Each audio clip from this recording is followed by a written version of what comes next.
Movie के आगाज में हमें बताया जाता है कि आज से तकरीबन 5 साल पहले गॉडजिला और कॉन्ग की बहुत बड़ी और जबरदस्त फाइट हुई थी, जिसमें गॉडजिला ने कॉन्ग को बहुत बुरी तरह से हराया और वो कॉन्ग को हराने के बाद हमेशा हमेशा के लिए समुद्र की गहराइयों में चला गया।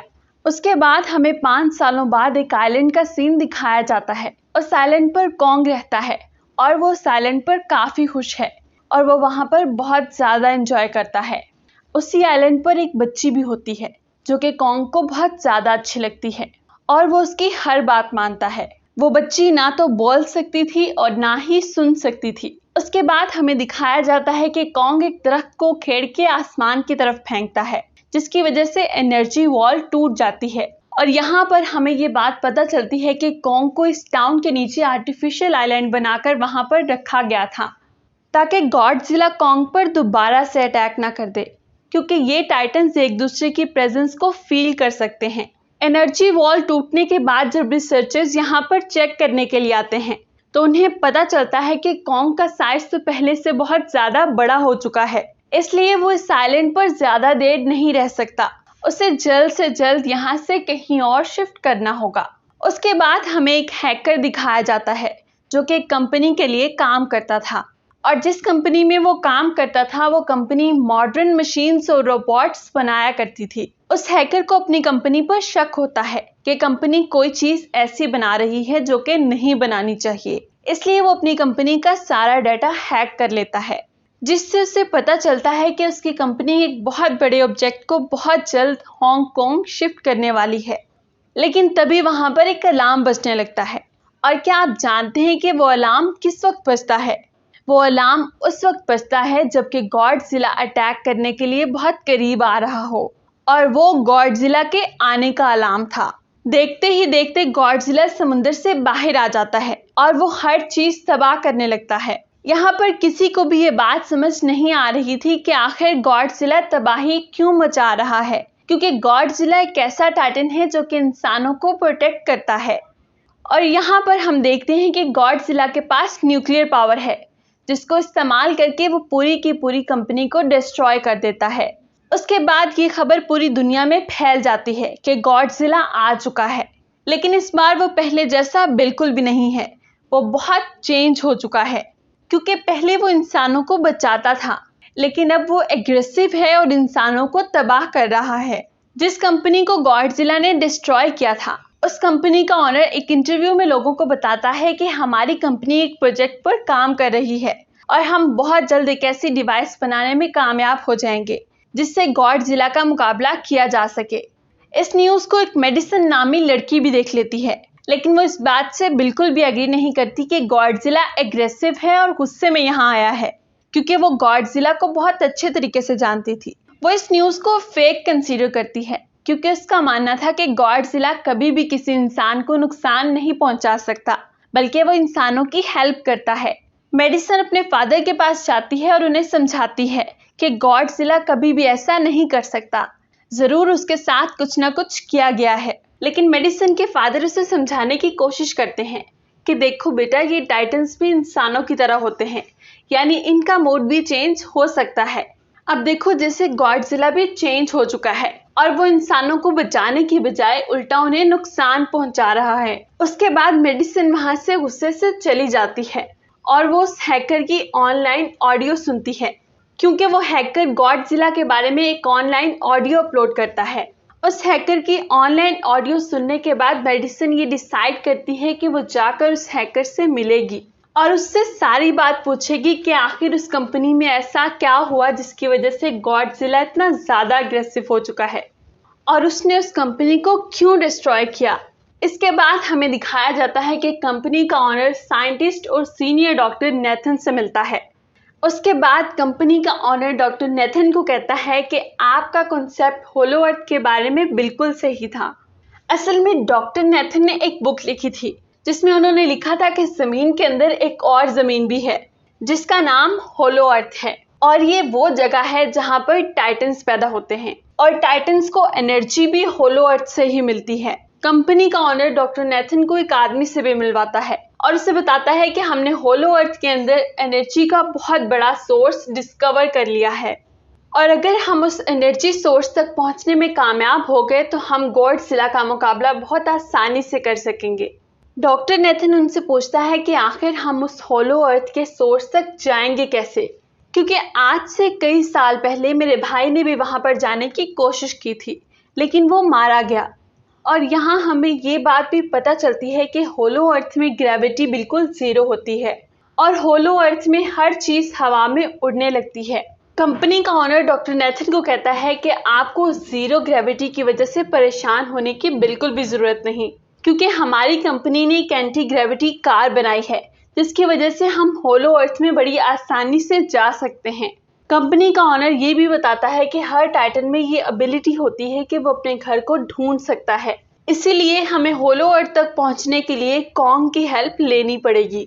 उसके बाद डॉक्टर नेथन अपनी एक फीमेल फ्रेंड से मिलते हैं जो कि एक डॉक्टर थी और वो कॉन्ग की देखभाल भी किया करती थी। वो अपनी फीमेल फ्रेंड को कहते हैं कि हमें कॉन्ग को उसके घर यानी कि होलो अर्थ में भेज देना चाहिए, क्योंकि ज़्यादा अरसे तक हम उसे यहाँ पर नहीं रख सकते और अगर वो यहाँ से निकला तो गॉडजिला उस पर फिर से अटैक कर देगा। कॉन्ग सिर्फ और सिर्फ होलो अर्थ में ही सेव रह सकता है। आखिरकार वो फीमेल फ्रेंड भी इस बात से एग्री कर लेती है क्योंकि उसके पास और कोई ऑप्शन मौजूद नहीं थी। फिर ये लोग अपनी पूरी फोर्स के साथ कॉन्ग को होलो अर्थ की तरफ ले जाने लगते हैं। ये लोग कॉन्ग को आयरन चेन से बांध कर ले जा रहे थे। तभी वो छोटी बच्ची कॉन्ग से बात करती है। वो सबको बताती है कि कॉन्ग को गुस्सा आ रहा है क्योंकि कॉन्ग को जंजीरों से बांधा गया है। तभी आर्मी चीफ उस फीमेल डॉक्टर से कहता है कि दुआ करो कि गॉडजिला को कॉन्ग के आने का पता ना चल सके, क्योंकि अगर ऐसा हुआ तो इन दोनों का मुकाबला होगा, क्योंकि गॉडजिला और कॉन्ग दोनों ही एक दूसरे को टाइटन्स का किंग समझते हैं और अगर वो एक दूसरे के सामने आ गए तो वो तबाही मचा देंगे। फिर हमें मेडिसन दिखाई जाती है जो कि अपने दोस्तों के साथ उस हैकर से मिलने जाती है। वो हैकर इन्हें बताता है कि कंपनी एक बहुत बड़ा ऑब्जेक्ट बना रही है जिसे बनाने के बाद वो हांगकांग शिफ्ट करने वाले थे, लेकिन गॉडजिला को ये बात बिल्कुल भी पसंद नहीं आई, इसलिए उसने इस पूरी कंपनी को डिस्ट्रॉय कर दिया। फिर हम देखते हैं कि कॉन्ग वाली शिप में अलार्म बजने लगता है। वो बच्ची फीमेल डॉक्टर को बताती है कि गॉडजिला आ रहा है।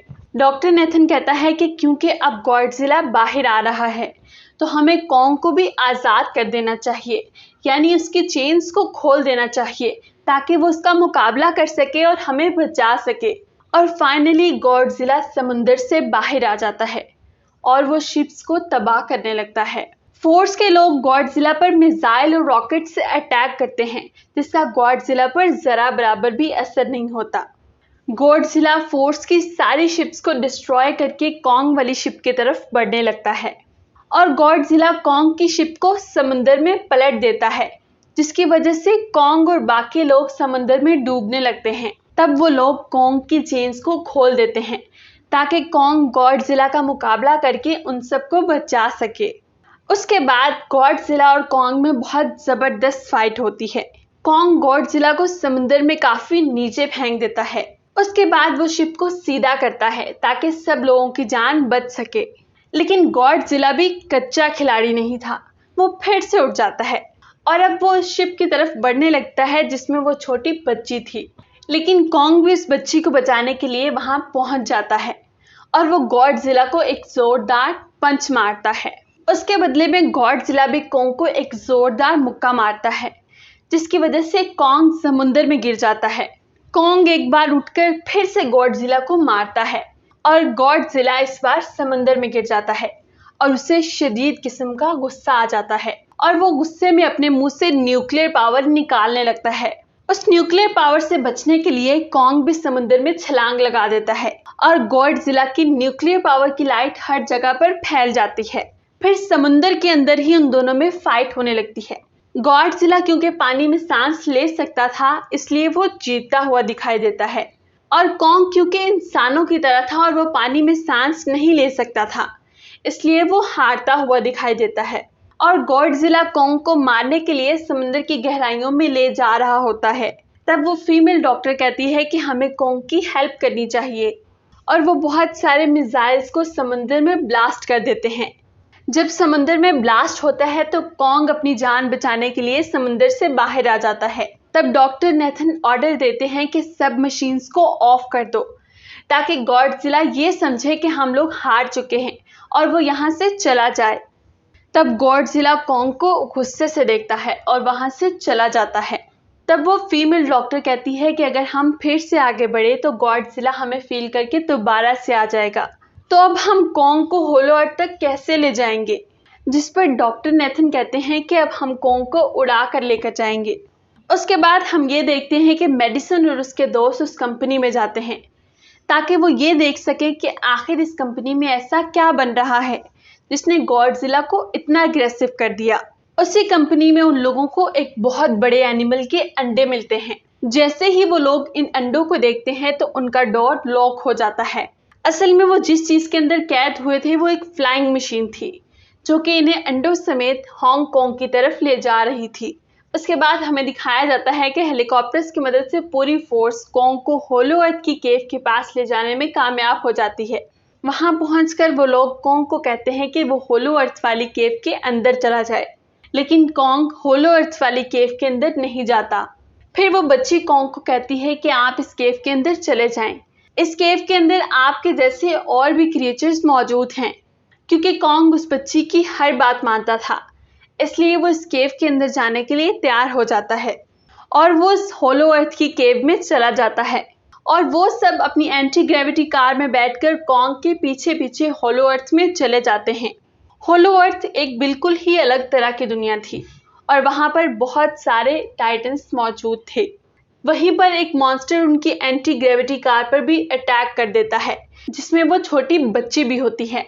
लेकिन फौरन ही कॉन्ग उस मॉन्स्टर को पकड़ लेता है और उसे मार डालता है और उसका सर ही धड़ से अलग कर देता है। दूसरी तरफ मेडिसन और उसके दोस्त हांगकांग पहुंच जाते हैं। तब उन्हें उस कंपनी के सीक्रेट वेपन के बारे में पता चलता है। दरअसल इस कंपनी ने गॉडजिला को मारने के लिए एक और गॉडजिला बनाया है जिसका नाम मेगा गॉडजिला है। और इस मेगा गॉडजिला को कंट्रोल करने वाला वो आदमी होता है जिसको कंपनी के ऑनर ने डॉक्टर नेथन से मिलवाया था। मेगा गॉडजिला की पावर्स को चेक करने के लिए वहां पर एक स्कल क्रॉलर को छोड़ दिया जाता है। मेगा गॉडजिला अपनी न्यूक्लियर पावर को यूज करके स्कल क्रॉलर को मार डालता है, लेकिन यहाँ पर एक गड़बड़ हो जाती है क्योंकि मेगा गॉडजिला की पावर्स खत्म हो जाती हैं और उसको एक्टिवेट करने के लिए उन्हें और ज़्यादा एनर्जी सोर्स की ज़रूरत थी जो कि सिर्फ और सिर्फ होलो अर्थ में ही पाया जाता था। और यही वजह थी कि कंपनी का ऑनर उस एनर्जी सोर्स को ढूंढ रहा था ताकि वो मेगा गॉडजिला को दोबारा से एक्टिवेट कर सके। जब मेगा गॉडजिला एक्टिवेट होता है तो गॉडजिला उसको फील कर लेता है और वो हांगकांग की तरफ बढ़ने लगता है। उसके बाद हमें होलो अर्थ का सीन दिखाया जाता है। दरअसल होलो अर्थ के अंदर एनर्जी सोर्स एक पहाड़ के अंदर था। कॉन्ग उस पहाड़ की तरफ जाता है और उसके दरवाजे को खोल देता है और वहां पर जोर जोर से धाड़ने लगता है और कॉन्ग को वहां पर एक एक्स मिलती है। और ये एक्स कोई नॉर्मल एक्स नहीं थी, बल्कि ये गॉडजिला की बॉडी से बनाई गई थी। कॉन्ग इस एक्स को लेकर किसी किंग की तरह एक जगह पर बैठ जाता है। गॉडजिला मेगा गॉडजिला को फील करते हुए हांगकांग पहुंच जाता है और अब वो मेगा गॉडजिला की तरफ बढ़ रहा था, जिसकी वजह से सभी लोग अपनी जान को बचाने के लिए इधर उधर भागने लगते हैं।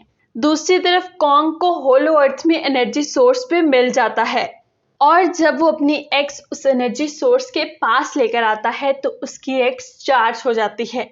जब गॉडजिला हांगकांग पहुंचता है तो उसको ये बात भी पता चल जाती है कि होलो अर्थ में एनर्जी सोर्स के पास कोई आया है और गॉडजिला अपनी न्यूक्लियर पावर जमीन पर मारता है, जिससे वो न्यूक्लियर पावर जमीन को फाड़ती हुई होलो अर्थ में कॉन्ग के पास पहुंच जाती है। उसी कंपनी की एक वर्कर एनर्जी सोर्स से मेगा गॉडजिला को एक्टिवेट कर देती है। जैसे ही मेगा गॉडजिला एक्टिवेट हो जाता है तो फौरन से वहां पर गॉडजिला आ जाता है और पूरी कंपनी में ज़लज़ला आ जाता है।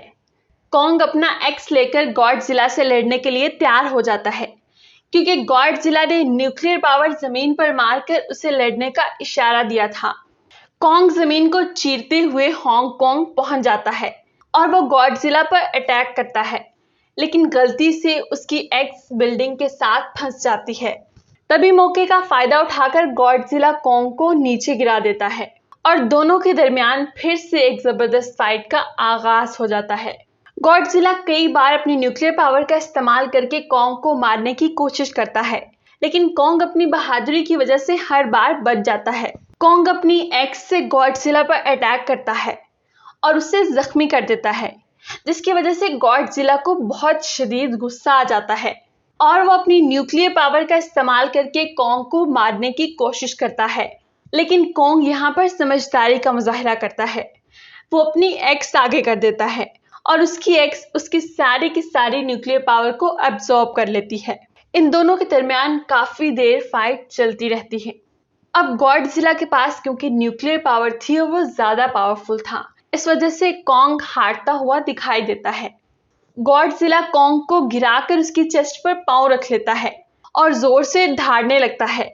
उसे देखकर कॉन्ग भी जोर से धाड़ने लगता है, लेकिन गॉडजिला कॉन्ग को जान से नहीं मारता और वो उसे छोड़कर वहां से जाने लगता है। और दूसरी तरफ कंपनी में मेगा गॉडजिला एक्टिवेट भी हो चुका था। यहाँ पर हमें ये बात पता चलती है कि मेगा गॉडजिला गॉडजिला से बहुत ज्यादा पावरफुल है और साइज में उससे बहुत ज्यादा बड़ा है। मेगा गॉडजिला एक्टिवेट होते ही सबसे पहले कंपनी के ऑनर को मारता है और बाद में उसके असिस्टेंट को भी मार देता है। उसके बाद वो दीवार को तोड़ता हुआ बाहर आ जाता है। गॉडजिला जब मेगा गॉडजिला को देखता है तो वो उससे लड़ने के लिए आगे बढ़ता है और तभी दोनों की लड़ाई शुरू हो जाती है। अब क्योंकि मेगा गॉडजिला ज्यादा पावरफुल था, इसलिए गॉडजिला हारता हुआ नजर आता है। मेगा गॉडजिला गॉडजिला को बहुत ज्यादा मारता है और उसे नीचे गिरा देता है। तभी कंपनी में मेडिसन और वो हैकर मेगा गॉडजिला की पावर को ऑफ करने की कोशिश करते हैं, लेकिन वहां पर हर मशीन में कॉर्ड लगे हुए थे। दूसरी तरफ हमें कॉन्ग दिखाया जाता है, जो कि लड़ाई की वजह से काफी जख्मी हो गया था और अब वो सिर्फ मरने ही वाला था। वो बच्ची कॉन्ग की हार्ट बीट सुनती है तो बताती है कि कॉन्ग की हार्ट बीट आहिस्ता आहिस्ता कम हो रही है, जिस पर डॉक्टर नेथन कहते हैं कि हमें कॉन्ग को बचाने के लिए इसे काफी बड़ा इलेक्ट्रिक शॉक देना होगा। और वो उस एंटी ग्रेविटी कार से कॉन्ग को इलेक्ट्रिक शॉक देते हैं, जिसकी वजह से कॉन्ग को बहुत बड़ा झटका लगता है और वो फौरन से उठ जाता है। वो बच्ची कॉन्ग से कहती है कि गॉडजिला हमारा दुश्मन नहीं है, बल्कि वो हमारा दोस्त है, इसीलिए जाओ और उसकी मदद करो। उसी वक्त कॉन्ग गॉडजिला को बचाने के लिए चला जाता है। मेगा गॉडजिला अपनी पावर का इस्तेमाल करके गॉडजिला को बस मारने ही वाला होता है कि तभी वहां पर कॉन्ग आ जाता है। गॉडजिला फौरन से ये बात समझ जाता है कि मेगा गॉडजिला से हम दोनों को लड़ना होगा, तभी हम इस मेगा गॉडजिला को हरा सकेंगे। कॉन्ग को वहां एक बिल्डिंग में अपनी एक्स नजर आती है, लेकिन यहाँ सबसे बड़ी मुसीबत की बात ये थी कि वो चार्ज नहीं थी। कॉन्ग अपनी उसी एक्स से मेगा गॉडजिला पर अटैक कर देता है। मेगा गॉडजिला इतना ज्यादा पावरफुल था कि वो दोनों पर भारी पड़ रहा था और वो एक एक करके दोनों को मार रहा था। तभी मेडिसन और वो हैकर गुस्से में आकर उस मशीन पर पानी डाल देते हैं, जिसकी वजह से मेगा गॉडजिला एक्टिवेट हुआ था, जिसकी वजह से मेगा गॉडजिला थोड़ी देर के लिए ऑफ हो जाता है। इसी बात का फायदा उठाकर गॉडजिला कॉन्ग की एक्स को चार्ज कर देता है। अब क्योंकि कॉन्ग के पास न्यूक्लियर पावर आ चुकी थी, इसलिए वो गॉडजिला को तबाह बर्बाद कर देता है। उसकी रोबोटिक बॉडी के हाथ पैर तोड़ देता है और आखिर में वो मेगा गॉडजिला का सर भी उखेड़ कर फेंक देता है। मेगा गॉडजिला के मरने के बाद सब कुछ नॉर्मल हो जाता है। गॉडजिला फिर से समुद्र की गहराइयों में चला जाता है और कॉन्ग होलो अर्थ में रहने लगता है और कॉन्ग उस छोटी बच्ची को भी अपने साथ ले गया है। इसी के साथ इस मूवी का अच्छा सा एंड हो जाता है। Thanks for watching.